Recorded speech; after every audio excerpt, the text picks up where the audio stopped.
Hello all, my name is William Giraldi, and I'd like to invite you to my 2-hour class called Five Things I've Learned from Raymond Carver about the suffering of average people. Raymond Carver is, in my estimation, one of the three most important and influential American short story writers of the last century, sharing a perch with Ernest Hemingway and Flannery O'Connor. Carver is probably the American writer about whom I know the most, and with whom I've spent the most time.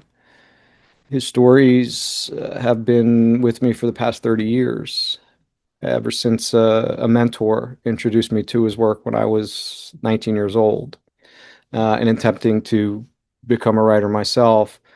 Only those who are devoted readers of literature are capable of becoming writers themselves. And I think Carver is one of the handful of writers who was responsible for showing me that I could try my own hand at this spooky art called fiction.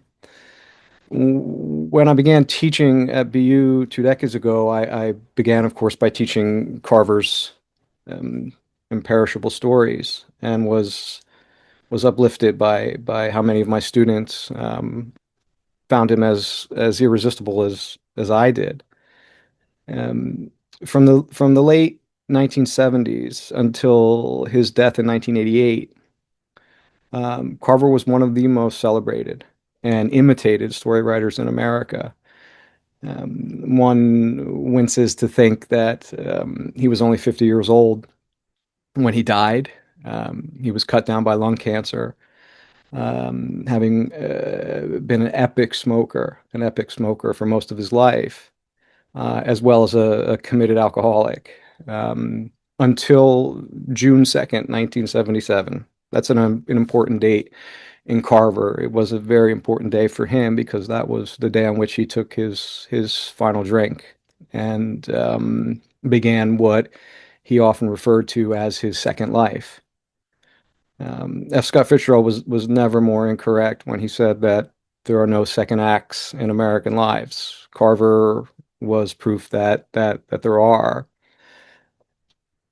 His singular portrayals of working class malaise, written in what I've elsewhere described as a demotic splendor, a kind of conversational artfulness, ushered in a kind of revolution in the American short story, a renewal, I think, not seen since the mid 1920s, when Ernest Hemingway's stories really transformed the English sentence, really showed what the English sentence was capable of doing with an artful simplicity, a deceptive simplicity.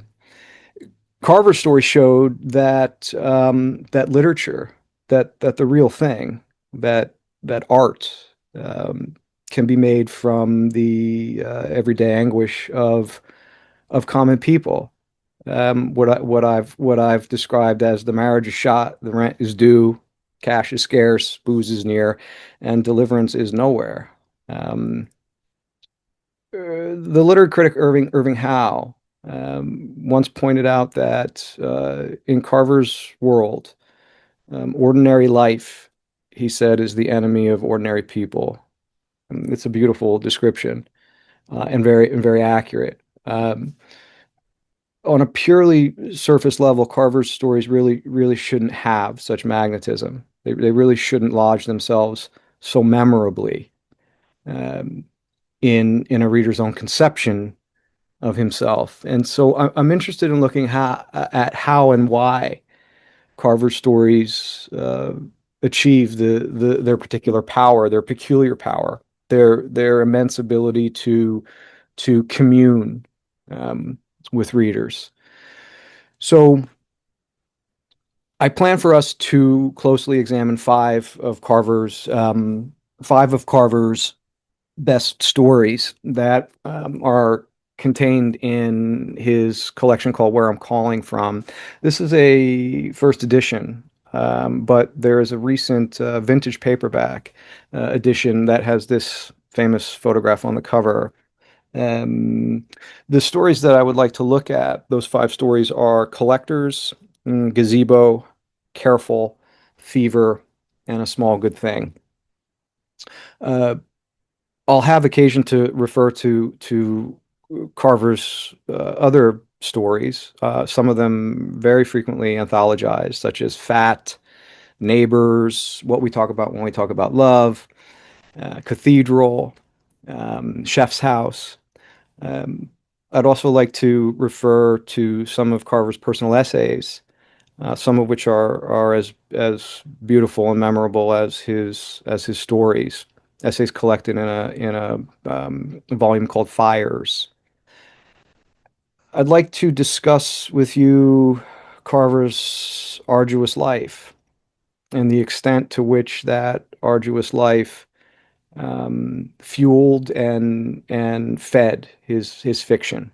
All writers are autobiographical to one extent or another, but Carver's own hardships, his lifelong struggles are particularly evident in his work, really interfused with the suffering of his own characters.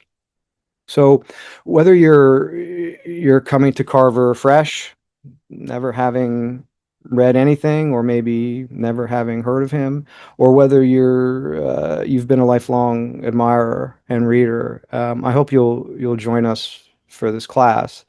I hope for you to come away with either a deeper, fuller understanding of him or an introduction to a necessary American writer. So thank you all very much, and I look forward to seeing you.